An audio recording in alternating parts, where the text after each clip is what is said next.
So you've got $1 billion app idea, and you've decided to build it using Flutter. But before you can even write your first line of code, you'll need to set up your Flutter dev environment. The Flutter team has done a fantastic job of documenting the setup process. However, there are a few parts that you should consider doing differently. In addition, a few parts of the setup process can be a little bit tricky. In this video, we'll walk through the end-to-end process of setting up the Flutter development environment to build for iOS and Android. I'll be using a fresh copy of macOS Sonoma with the latest patches installed, and we'll be referencing the Flutter instructions from the official Flutter site. However, we'll be making a few adjustments along the way. This video does not require previous experience with programming or using the terminal. I'll be moving quickly, but will explain concepts thoroughly so you can build foundational knowledge instead of just pasting commands. All right, let's jump in. To begin with, we'll need to check our computer specs. Click the Apple icon in the top left corner, select the About This Mac menu option, and then click More Info in the dialog box. First, let's check the CPU. Make note of whether you're running an Apple or Intel chip. We'll need this information later. For RAM, you'll need a minimum of 8 GB. Flutter requires macOS 10.15 Catalina or later. However, I'd recommend upgrading to the latest version possible. Finally, let's check to make sure there's enough available storage. Since we're installing iOS and Android support, you'll need a bare minimum of 70 GB of free storage, but I'd recommend at least 100, as project files and additional emulators can take up a lot of space. Next, we'll open up a terminal window to check which shell we're running. Open Spotlight Search by typing Command Space, then type Terminal and hit Enter. I've also opened up the official Flutter website at flutter.dev and navigated to the Flutter installation instructions for macOS. Once you've loaded the site, click Docs in the header navigation and then select Install Flutter. Next, choose macOS as your platform, and finally choose iOS. Later in this video, we'll also set up support for Android development, but to begin with, we'll set up iOS. If you're not familiar with the terminal window, you can think of it as a non-graphical interface for your computer. Instead of double-clicking on folders and files, you can type commands to navigate into a directory or run a file, and much, much more. And if you're wondering what a shell is, it's basically the command line interface between the user and the system's kernel. There are many different shells, but the one we want to use is called Z shell. In the terminal window, type echo $shell to display the active shell. You should see something like /bin/ZSH. Z shell has been the default shell for macOS since Catalina, which was released in 2019. So I'd be very surprised if you're running a different shell, such as Bash. That said, if you are running a different shell, you'll need to change it to Z shell. It's relatively easy to do, but I won't cover it here since it's so unlikely that you won't be using Z shell. If your Mac has an Apple chip, then you'll need to install Rosetta to ensure software built for Intel processors will run on Apple Silicon. If you're running an Intel processor, you can skip this step. Copy the following command to your clipboard and then paste it into the terminal window and hit Enter. You might be asked to enter a password. Type the password associated with your Mac account and hit Enter. Okay, looks like that worked. We're now ready to install XCode. This is Apple's IDE or Integrated Development Environment and is used to develop apps for the different Apple platforms such as macOS, iPhone, and Apple Watch. While it's necessary to install and configure XCode to get Flutter up and running, we won't be using XCode to write Dart and Flutter code. Instead, we'll be using VSCode, which we'll install later. To install XCode, click the XCode link, then click Download to launch the App Store. Click the Get button or cloud icon to start the download. Once the download is complete, click the Open button. Enter your password, and then select the macOS and iOS platforms. XCode will download and install the Simulator app and iOS device images. The Simulator app allows you to run virtual Apple devices on your computer, such as an iPhone or an iPad, so that you can easily test your code without needing a physical device.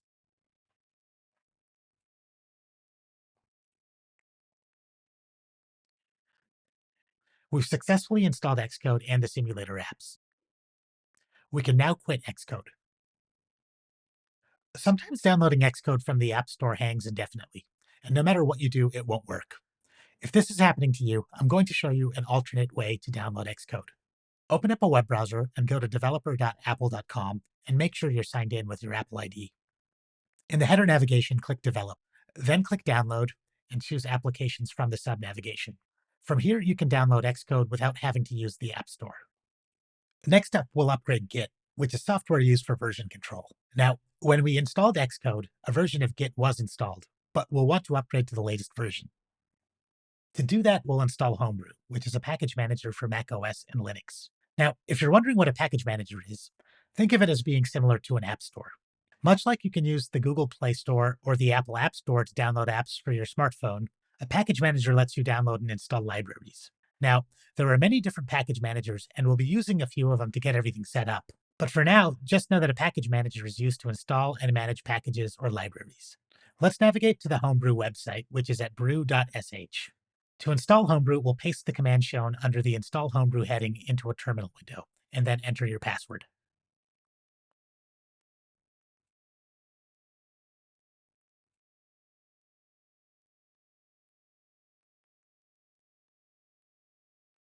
At this point, Homebrew is finished installing, but we need to add Homebrew to our path.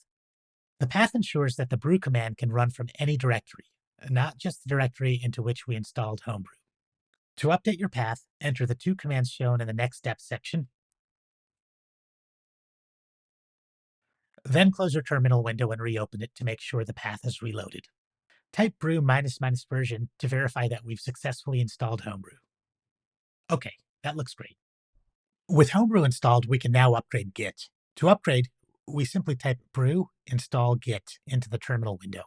When we issue this command, we're telling Homebrew to install a package, specifically the Git package. Okay, so the package was successfully installed. Let's close our terminal window and reopen it. And now let's check which version of Git we're running by typing git ---- version. Notice the version number has changed. So that looks good. Next, we'll install CocoaPods, which is another package manager. But this package manager is for Swift and Objective-C, two languages used to develop apps across the Apple ecosystem. Now, if we look at the instructions, it's recommending we run the gem command to install CocoaPods. The gem command is short for Ruby Gems, which is yet another package manager. However, this package manager is for the Ruby programming language, which is bundled with macOS. The problem is the version of Ruby installed on your machine might not be current, and as a result, your version of Ruby Gems could be out of date. To get around this issue, we'll upgrade our version of Ruby by installing RBenv.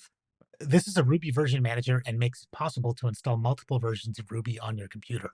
Let's open the RBenv homepage. If we do a Google search for RBenv, it comes up as the first result.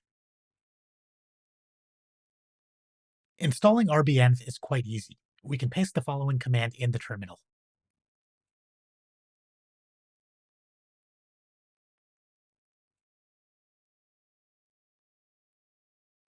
Next, we load RBenv with the RBenv init command. In order for RBenv to run automatically each time we open the terminal session, we need to update the zshrc file with the command shown. Copy the command to the clipboard, then edit the zshrc file by typing nano ~.zshrc. Nano is a text editor, the tilde represents the home directory, and .zshrc is a hidden file which holds configuration information for the Z shell.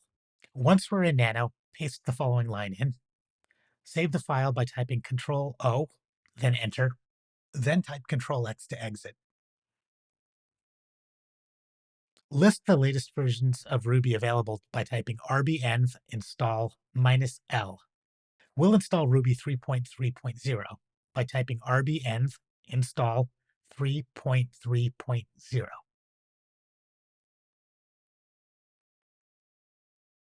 After this version of Ruby is installed, we'll set it to the global version by typing RBenv global 3.3.0.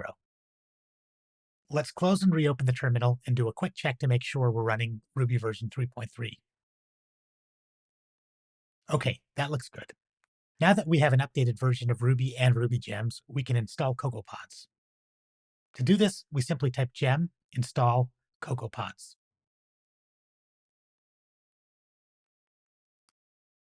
Okay, that looks good. Next, we'll install VS Code. This is a fantastic IDE or code editor that the Flutter team recommends for Flutter development. To install it, we'll open the following link and then download the VS Code installer.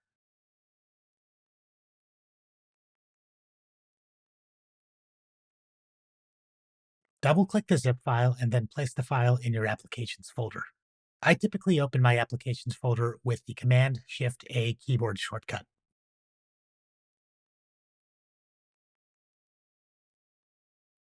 Next, we'll launch VS Code by typing code into Spotlight. You can open Spotlight by typing Command space.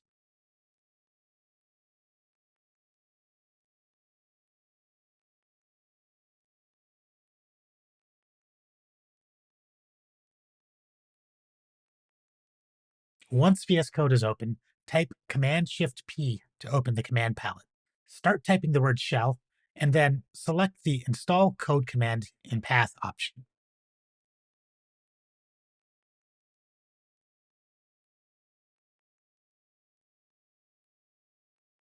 With VS Code added to your path, you can launch VS Code from the terminal by entering the word code.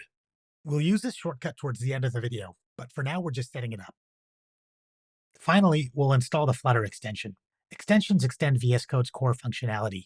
By installing the Flutter extension, we automatically install the Dart extension as well. Together, these two extensions add a ton of functionality geared towards Flutter development, including syntax highlighting, code completion, refactoring, and much, much more. We can install VS Code extensions by clicking the Extensions tab on the left-hand side. With the Extensions panel open, type Flutter into the search box and then click Install.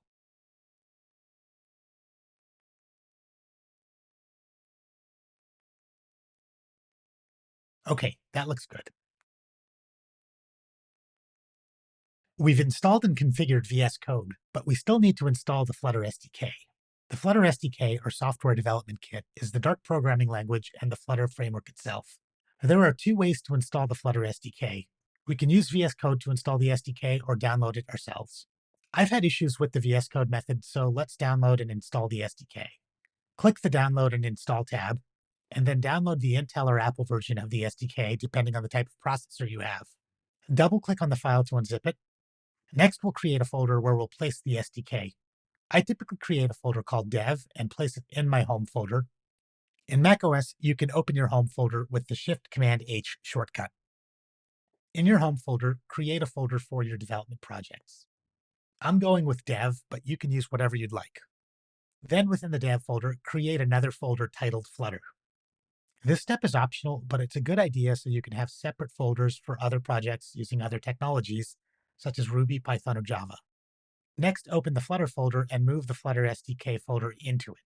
Rename it from Flutter to Flutter_SDK. This step is also optional, but I'd highly recommend doing it as it makes it very clear that this folder contains the Flutter SDK. Now all we need to do is add the Flutter SDK to our path.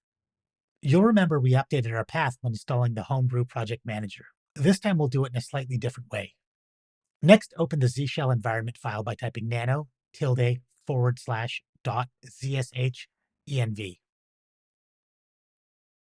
Copy the following line and paste it into the text editor. Change the path to reflect the one you chose. If you followed my example, then we'd change development to dev, and then after Flutter, we would add /Flutter_SDK. Save the file by typing Ctrl-O, then hit Enter, then exit Nano by typing Ctrl-X. Close your terminal window and reopen it to apply the changes that we just made. Next, type in the Flutter command to see if it works. This looks good. So we're almost done with configuring Flutter to work with iOS.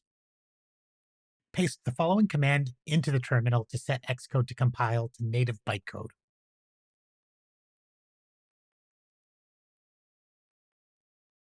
Then sign the XCode license.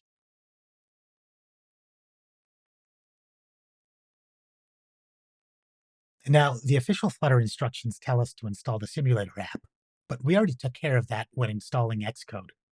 Similarly, the Flutter installation instructions ask you to install CocoaPods twice. Since we've already done this, we can skip this step. Finally, in the terminal window, let's run Flutter Doctor. Flutter Doctor is a diagnostic tool that will check whether Flutter was properly installed. Keep in mind, we still haven't installed Android yet, so not every check will pass. However, we should see a checkbox next to Flutter, XCode, and VS Code. We're now ready to install Android support for Flutter. On the Flutter site, I'll move from the iOS section to the Android section. We can skip many of the steps in this process since we've just set up iOS and already installed Git, VS Code, and the Flutter SDK. That said, we still need to install Android Studio. This is the Android equivalent of XCode and will install the Android toolchain, which is needed to develop for Android devices. And much like Xcode, we won't be using Android Studio as our integrated development environment, or IDE. Instead, we'll use VS Code for that. To install Android Studio, scroll down to the Development Tools section and click on the Android Studio link. Under the Install Android Studio heading, click on Download the latest version of Android Studio.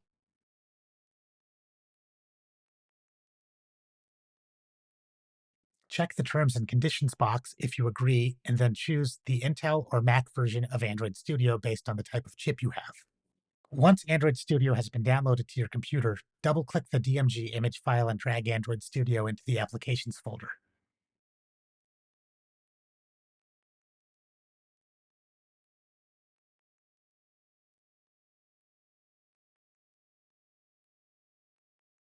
Open the Android Studio app, select Custom Install in the Setup wizard, and then click Next. Choose the components you'd like to install. Here, we'll select all options. Two things to call out, though. First, the Android SDK platform parent checkbox can't be selected. Just choose the nested checkbox below. Second, the specific version of Android you see might be different from what you're seeing in this video. At the time of recording, Android 14.0 was the latest version. Review the selected components, then hit Next. Review and accept the licensing agreements if you choose to do so.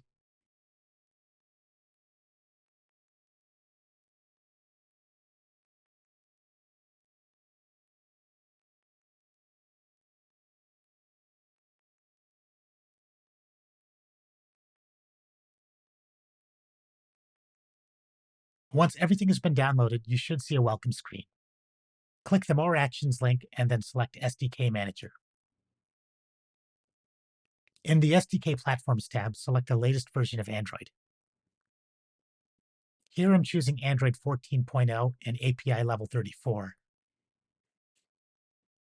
Next, select the SDK Tools tab and check the following: Android SDK Build Tools, Android SDK Command Line Tools, Android Emulator, and finally, Android SDK Platform Tools. Click the OK button to install the selected components.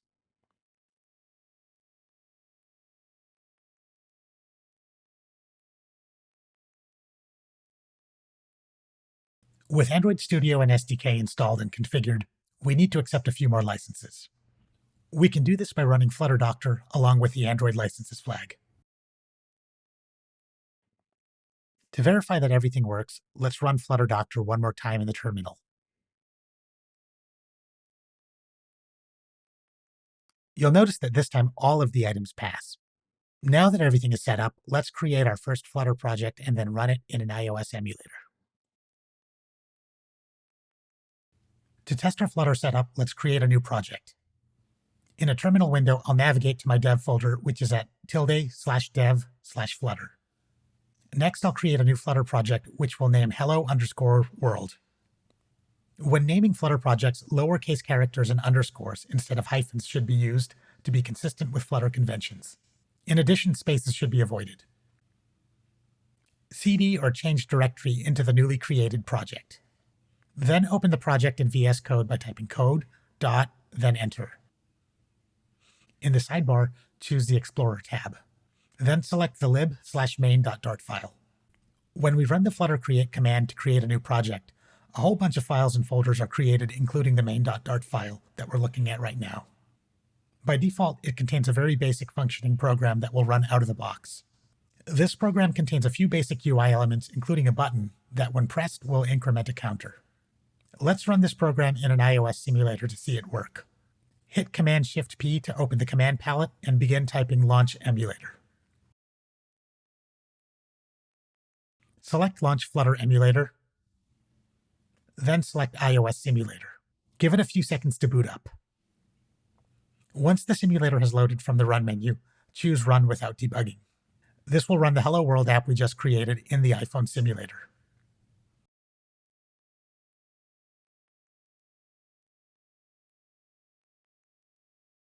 Now, this app doesn't do a whole lot, but we verified that our Flutter development environment is fully functional. We can also run our app in an Android device. To do this, quit the iOS simulator, and in the command palette, open the Android simulator instead.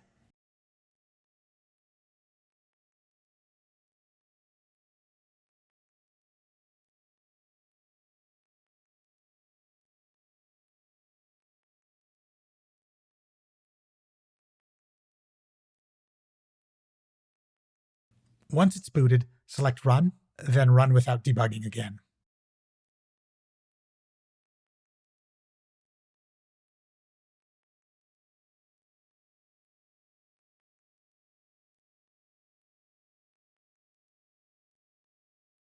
Well, that about does it for this video. We've covered a lot of ground in a short period of time. Now that you have a working Flutter dev environment, you'll be able to create new Flutter projects on your own. I hope you found this video helpful. If you have any questions, please ask them in the comments section. Until next time.